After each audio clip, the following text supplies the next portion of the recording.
Today, I've confirmed that U.S. Army Major Nidal Malik Hasan, a 39-year-old psychiatrist assigned to Darnell Medical Center here at Fort Hood, has been charged with 13 specifications of premeditated murder under Article 118 of the Uniform Code of Military Justice.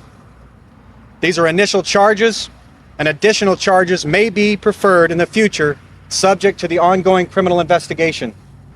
It's important to remember that the preferral of charges is a first step in the court-martial process, and that a charge is merely an accusation. The accused is presumed innocent until and unless proven guilty, and we have a duty and obligation to protect the constitutional rights of everyone involved. He wore the uniform, he earned the rank, he took the oath, and then he used all three to walk into a room full of soldiers who trusted him and open fire. No foreign operative planned this. No enemy combatant slipped through the gates. The man who carried out the deadliest attack on a U.S. military installation in modern history was already inside the wire. He had been for years. The Army paid for his education. The government gave him a security clearance. Soldiers sat across from him every week and told him their darkest secrets, because that was his job. He was the one they were supposed to trust. He was a United States Army psychiatrist. And on November 5th, 2009, he walked into Fort Hood Soldier Readiness Processing Center and murdered 13 people who never saw it coming. Now, let me ask you something. If the system designed to catch exactly this kind of threat had 18 written warnings, 18 documented messages asking whether it was religiously permissible to kill American soldiers, and still looked the other way, who really pulled the trigger? Because this is not just a story about one man's betrayal. It is a story about every supervisor who filed a complaint and watched it disappear, every FBI agent who read an email and called it research, every commander who received a warning memo and signed promotion anyway. 13 people walked into that building expecting a routine processing day. They were not in a war zone. They were on American soil, inside an American military base, surrounded by people they called colleagues. They never came home. This is a story of how that was allowed to happen, and who has never fully answered for it. Before we go further, if you believe that a badge, a rank, and a medical degree should never become weapons against the people they were meant to shield, subscribe to this channel right now. Hit the bell too, because people who scroll past stories like this one are part of the reason institutions keep failing the people inside them. The warnings existed. The system blinked. 13 people paid the price. You staying means their story doesn't get buried again. To understand what happened at Fort Hood, you have to go back to the beginning, not to the mosque, not to the emails, to a working-class neighborhood in Arlington, Virginia, where a Palestinian immigrant family was quietly building something real in America. His father ran businesses, a market, a restaurant, an olive bar. His mother kept the doors open for anyone who couldn't afford a meal. No questions asked. They were the kind of family that believed contribution was not optional. It was character. Their eldest son grew up going by a name nobody associates with him today. Michael, not Nidal. Michael, as American as the country his parents had chosen to call home. He attended Wakefield High School in Arlington. When the family relocated, he transferred to William Fleming High School, where he graduated in 1988. By every visible measure, he was exactly what his parents had sacrificed for her: focused, disciplined, quietly determined. Nobody in that neighborhood saw what was coming, because at that point, there was genuinely nothing to see. What happened next caught his parents off guard. Against their wishes, Nidal Hasan enlisted in the United States Army. But he did not walk away from education to do it. For the next 8 years, he did both simultaneously, serving as an enlisted soldier while grinding through college one credit at a time. Barstow Community College in California, Virginia Western Community College, where he earned his associate degree in 1992. Then Virginia Tech, where he graduated with honors in biochemistry in 1995. The Army then funded his place at the Uniformed Services University of the Health Sciences in Bethesda, Maryland, one of the most competitive military medical programs in the country. He added a master's degree in public health, then a full medical degree. then a psychiatry specialization at Walter Reed Army Medical Center, 8 years of night school, a biochemistry degree with honors, a medical degree, a psychiatry residency at one of the most prestigious military hospitals in the world. On paper, this was not a man the Army should have feared. This was a man the Army was proud of. But underneath the credentials, something was quietly fracturing. In 1997, Hasan traveled to the West Bank for the first time, his first direct connection to the land his parents had left behind. Those who knew him noted a shift afterward, a deepening, a new intensity around questions of faith and identity that had not been there before. Then came the losses. His father died in 1998. He was 51 years old. 2 years later, his mother, the woman who had fed strangers without asking anything in return, was gone too. She was 49. Both parents gone before he had even completed his training. Grief does different things to different people. For some, it clarifies purpose. For others, it creates a vacuum. And vacuums, as the story will show, have a way of being filled by whoever gets there first.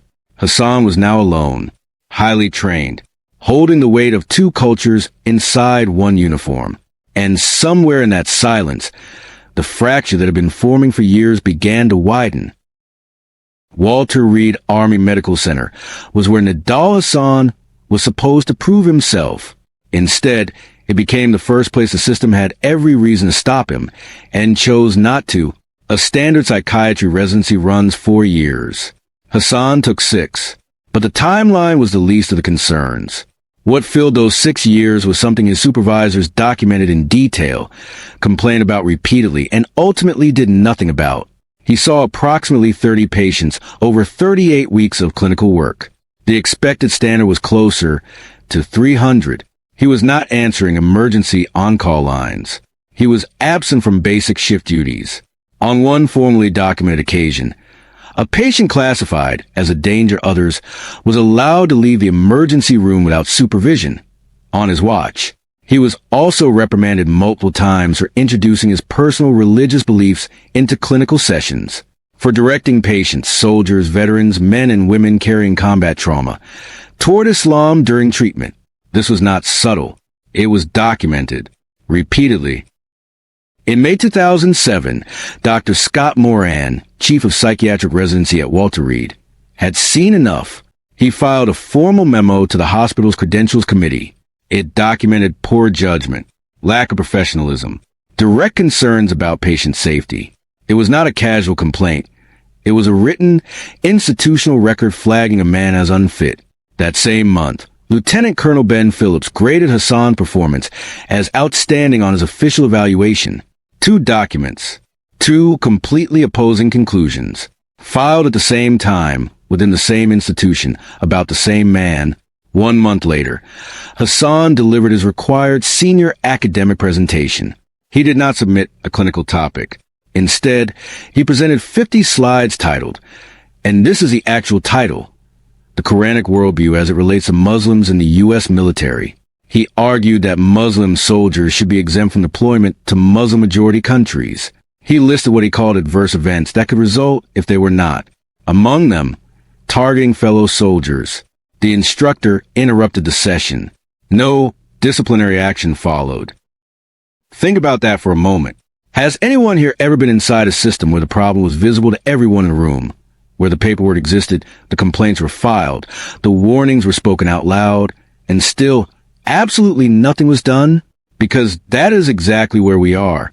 In spring 2008, a formal review panel was convened specifically to assess Hasan's fitness. 5 senior physicians sat in that room.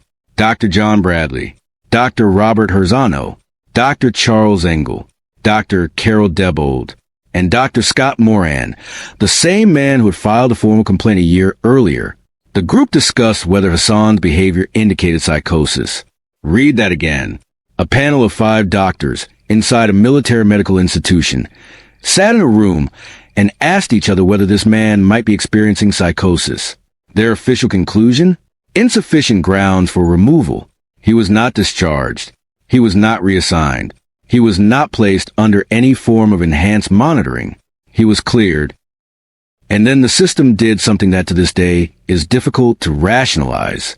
In May 2009, Nidal Hasan was promoted to major, not quietly reassigned, not placed on administrative leave pending further review, not flagged for additional oversight before being handed new responsibilities. Promoted.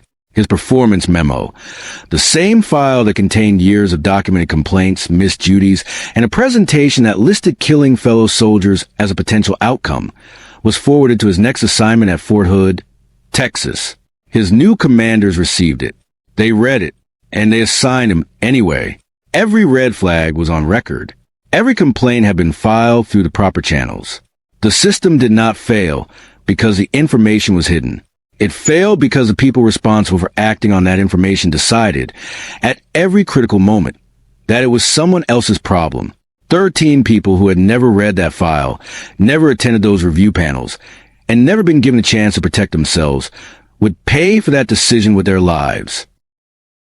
On May 31st, 2001, the Hasan family gathered at the Dar al-Hijra Islamic Center in Falls Church, Virginia, to bury Nidal's mother. Grief has a way of opening doors that would otherwise stay closed. And on that day at that service, Hasan came back into contact with a figure who would quietly reshape the entire direction of his life. The imam leading that congregation was Anwar al-Awlaki. In 2001, that name meant very little to most Americans. Within a decade, it would appear in the files of nearly every major terrorism investigation on United States soil. Al-Awlaki was a Yemeni-American cleric, articulate, English-speaking, and by every intelligence assessment produced about him, one of the most effective extremist recruiters operating anywhere in the world. His ability to reach Western Muslim audiences in their own language, inside their own cultural reference points, made him uniquely dangerous in a way that foreign language propaganda simply could not replicate. He did not recruit with anger. He recruited with clarity. He gave confused, conflicted men a framework that made violence feel not just permissible, but righteous. Hasan was a confused, conflicted man, and al-Awlaki was right there. But here is where the story stops being about one man's grief and becomes something far more chilling. Dar al-Hijra was not simply a mosque where a troubled army officer found spiritual guidance. According to the 9/11 Commission report, two of the men who carried out the September 11th attacks, Nawaf al-Hazmi and Hani Hanjour, both hijackers aboard American Airlines Flight 77, the aircraft that struck the Pentagon, also attended Dar al-Hijra. During the same period, Hasan was present. Al-Awlaki, according to the commission, personally introduced al-Hazmi to another worshiper who helped him secure housing in Alexandria, Virginia. The same cleric, the same mosque, two separate attacks on American soil, 8 years apart. And Hasan was not merely passing through. A Muslim officer who knew him at Fort Hood later told investigators that Hasan's entire demeanor visibly changed whenever al-Awlaki's name came up in conversation. His eyes, the officer said, lit up. That detail is not dramatic embellishment. It is a first-hand account recorded in the federal investigation. A trained military psychiatrist, a man whose entire profession was reading people, could not conceal what al-Awlaki's name did to him. Then investigators found the business card. It was recovered from Hasan's apartment during the post-attack search. On the front, his name, his credentials, his rank, a United States Army psychiatrist, fully identified, professionally presented. In the corner, beneath everything else, were 4 letters, S-O-A, followed by an abbreviation in parentheses, SWT. Intelligence analysts confirmed it immediately. SLA was shorthand used consistently across jihadist platforms and communications to mean one thing: soldier of Allah. He was carrying that card into meetings, into sessions, into a military installation where soldiers handed him their trust daily. And he was carrying a card that told anyone who knew how to read it exactly where his true allegiance sat. Investigators also established that during this period, Hasan had made direct attempts to contact members of Al-Qaeda. Those contacts, according to intelligence assessments, produced no operational response. Al-Qaeda, it appeared, did not take him seriously enough to engage. He was not recruited. He was not directed. He was not part of a coordinated cell. He was something in some ways more dangerous, a man who had decided entirely on his own.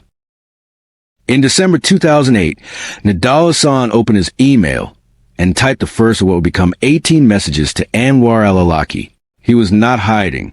He was not using encrypted channels or anonymous accounts. He was writing from a traceable address to a man the federal government was actively monitoring as a national security threat, asking questions that should have ended his military career before the next sunrise.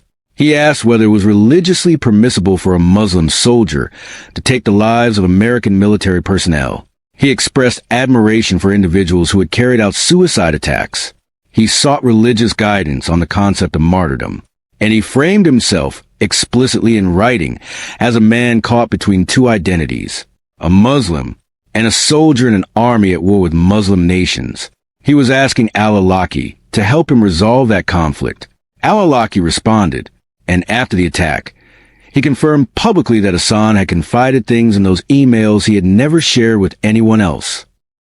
Every one of those 18 emails was intercepted. The NSA captured the communications and passed them directly to the FBI's Joint Terrorism Task Force. Federal agents read them, all of them. The questions about killing soldiers, the admiration for suicide attackers, the request for religious justification for violence against American military personnel. They read every word. And then two separate FBI field offices did what bureaucracies do when no single person owns a complete picture. They each worked their piece of it in isolation. One office was monitoring Hasan. The other was managing the broader surveillance operation around al-Awlaki. Those two offices never coordinated. The full picture, Hasan's emails alongside al-Awlaki's complete intelligence profile, was never assembled in a single file and reviewed by a single set of eyes. When the FBI agent assigned to Hasan's case contacted Walter Reed to gather background information, the agent reached the security office. Standard procedure. The security office produced a general personnel file, not the training file, the general file. That training file, the one never requested, never reviewed, never factored into a single line of the FBI's assessment, contained everything. Dr. Moran's formal memo documenting poor judgment and patient safety concerns. The records from the 2007 academic presentation, where Hasan listed targeting fellow soldiers as a potential outcome. The documentation from the spring 2008 physician panel that had discussed the word psychosis in the same sentence as his name. None of it was seen. None of it was cross-referenced against the emails. None of it changed the conclusion. The FBI's official finding, the formal, documented, institutional verdict on 18 messages asking whether killing American soldiers was religiously justified, was 4 words. Consistent with authorized research. File closed. This is a part of the story where outrage is not an overreaction. This is the AREA beat. The moment where the problem is not implied. It is named. The system did not just miss Nidal Hasan. It looked directly at him, evaluated what it saw, and deliberately chose to walk away. Then came the signal nobody acted on. On June 1st, 2009, 6 months before Fort Hood, a gunman walked into a military recruiting office in Little Rock, Arkansas, and opened fire. 2 recruiters were targeted. The attacker was a Muslim convert who stated explicitly that his motivation was religious opposition to American military operations in Muslim-majority countries. Hasan's response, shared openly with colleagues, was to call a sign. He told people around him that Muslims had an obligation to stand against what he called the aggressor, a term he was using to describe American forces. Those colleagues heard it. They noted it, and not one of them formally escalated up the chain of command. A Senate investigation later titled their full report on the sequence of events a ticking time bomb. Their conclusion was unambiguous. The attack at Fort Hood was preventable. The information existed. The warnings were on record. 9 of Hasan's supervisors were formally reprimanded after fact.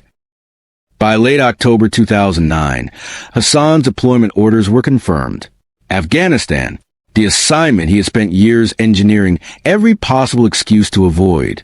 He had consulted a military attorney about conscientious objector status. It went nowhere. He told colleagues directly, not quietly, not in private, that he would not be deploying. That statement was heard. It was not reported. Then the 48 hours began. The day before November 5th, neighbors in his apartment complex noticed him moving through the hallways. He was not packing. He was giving things away. Furniture, clothing, personal belongings, copies of the Quran. He offered them to anyone willing to take them. That evening, he had dinner with a friend from his mosque. During that conversation, he said the Quran was clear. A Muslim could not take up arms against fellow Muslims. He said he felt he was supposed to quit. His friend heard it as the frustration of a man wrestling with his conscience. On the morning of November 5th, he approached a neighbor, handed her a bag of vegetables, a Quran, whatever remained. He asked her to give anything she didn't want to the Salvation Army. Then he said 3 words, "I'm ready." He attended Far, the pre-dawn Islamic prayer, at a local mosque. Then he drove to Guns Galore, a firearms dealer in Killeen, Texas. He had been there before. Army Specialist William Gilbert, a regular customer, recalled Hasan walking in weeks earlier and asking for the most technologically advanced weapon available with the highest standard magazine capacity. He purchased an FN-57 semi-automatic pistol. He returned weekly. Each visit, more magazines. In total, 3,000 rounds of 5.7 by 28 millimeters ammunition. He visited an outdoor shooting range in Florence, Texas. Silhouette targets. Distances up to 100 yards. He practiced until his accuracy was consistent. On the morning of the attack, he carried 2 weapons. The FN-57, fitted with 2 laser sights, one red, one green, both confirmed by multiple survivor counts, and a Smith & Wesson .357 Magnum revolver. The revolver was never fired. He had one weapon for the task. One weapon he had researched, purchased, and practiced for weeks. One weapon he had chosen with the same deliberate precision a psychiatrist applies to a diagnosis. He knew exactly what he was doing, and he was ready. At 1:34 p.m. on November 5th, 2009, Nidal Hasan walked into the Soldier Readiness Processing Center at Fort Hood, Texas. The room was filled with soldiers working through final administrative and medical checks before overseas deployment. Support staff, civilians, uniformed personnel. It was a routine processing day. Nothing about it was unusual. Hasan approached a soldier near the entrance. He said, "I'm going to do good work for God." Then he walked inside, stood on a table, and declared, "Allahu Akbar." What followed was not chaos. It was method. Forensic analysis and survivor testimony confirmed that Hasan did not fire indiscriminately. He moved through the room with deliberate intent, passing multiple opportunities to fire on civilians, concentrating his targeting on uniformed soldiers. Soldiers who, in accordance with standard military-based policy, were not carrying personal sidearms inside the processing center. They had no means to return fire. Staff Sergeant Alonzo Lunsford was shot 7 times. He survived by lying completely still on the floor. He later told investigators that as he lay there, he could hear Hasan counting his rounds between reloads. Methodical, unhurried. Staff Sergeant Patrick Ziegler was shot 4 times, once in the head. Physicians told his family to prepare for the worst. He survived with permanent partial paralysis on his left side. Specialist Logan Burnett watched Hasan stop to reload. He picked up a table and threw it at him. He was shot in the hip. He crawled to a nearby office cubicle and waited. Captain John Gaffney, 56, from Serra Mesa, California, moved toward Hasan holding a folding chair. He did not reach him. Michael Grant Cahill, 62, a civilian physician assistant from Cameron, Texas, did the same. He charged with a chair. He also did not reach him. Both men were struck. Neither survived. Those who knew Michael Cahill said that anyone who understood who he was would not have been surprised. Moving toward danger rather than away from it was consistent with everything about him. The attack lasted approximately 10 minutes. When it was over, 13 people were dead and 32 others had been wounded. Civilian police officer Kimberly Munley engaged Hasan directly, taking 3 bullets before going down. Her partner, Sergeant Mark Todd, fired 5 shots, striking Hasan, ending it. These are the 13 people who did not leave that building. Michael Grant Cahill, 62. Civilian physician assistant. Married 37 years. Father of 3. He had returned to work just a week before after recovering from a heart attack. Lieutenant Colonel Juanita Warman, 55. Physician assistant and mental health counselor. 2 daughters. 6 grandchildren. Preparing to deploy to Iraq. Major Liberato Caraveo, 52. Born in Ciudad Juarez, Mexico. Arrived in America as a teenager with limited English. Earned a doctorate in psychology. Had arrived at Fort Hood only days before the attack. Captain Russell Seeger, 51. Licensed clinical social worker. Army Reserve officer. Captain John Gaffney, 56. He ran toward the threat. Staff Sergeant Justin Dries, 32. Married. Father to a 13-year-old daughter. Had transferred to Fort Hood from South Korea just weeks earlier. Specialist Frederick Green, 29. Sergeant Amy Kruger, 29, who enlisted specifically in response to September 11th. Specialist Jason Hunt, 22, married 2 months earlier. Private First Class Michael Pearson, 22. Private First Class Aaron Amelka, 19. The youngest. Specialist Cam Sheong, 23. Hmong American. Married with 3 young children. His widow later testified, "I feel dead, yet I am alive." And Private First Class Francesca Valles, 21, from Chicago, Illinois.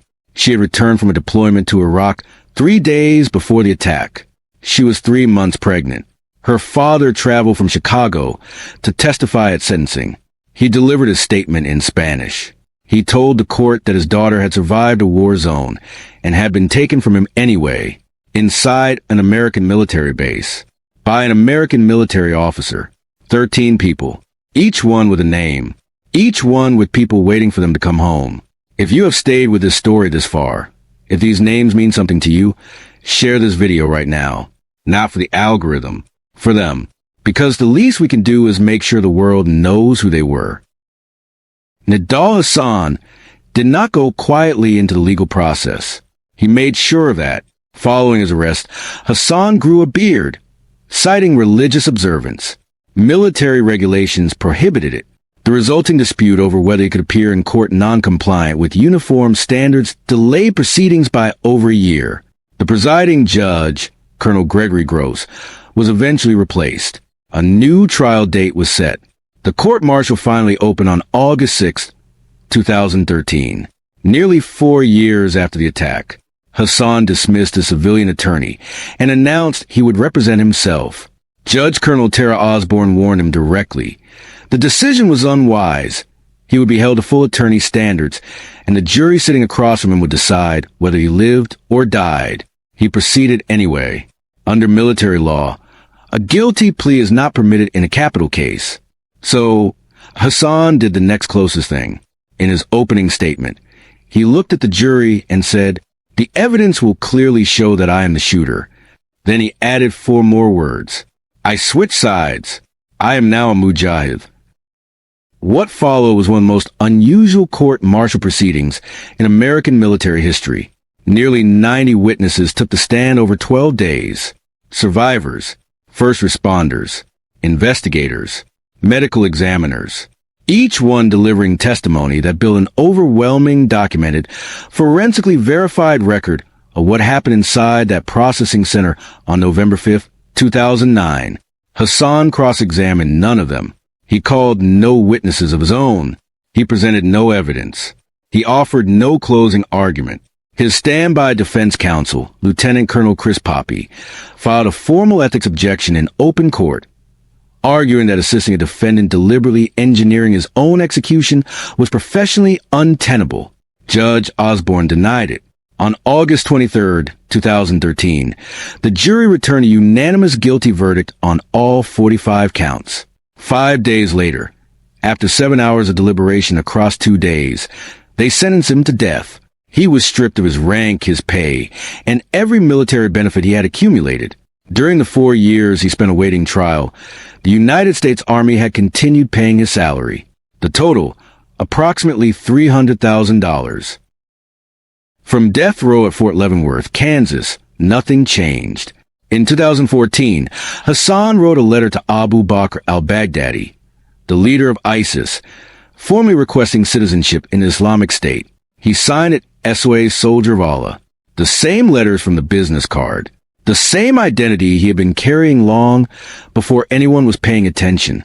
In 2017, he produced a written statement maintaining that his actions were religiously justified. He told mental health evaluators that execution would make him a martyr and that he accepted that outcome without reservation. He has never expressed regret. Every legal avenue has since closed. The Army Court of Criminal Appeals upheld the verdict. The U.S. Court of Appeals for the Armed Forces denied review. On March 31st, 2025, the United States Supreme Court denied his final petition. On September 24th, 2025, Secretary of Defense Pete Hegseth announced he was seeking formal execution approval from President Donald Trump. If carried out, it would be the first United States military execution since 1961. The bullet wounds healed. The institutional ones never did. In the days following November 5th, 2009, the Department of Defense made a classification decision that would define the next decade of survivors' lives. The Fort Hood attack was formally designated workplace violence, not terrorism. The distinction was not semantic.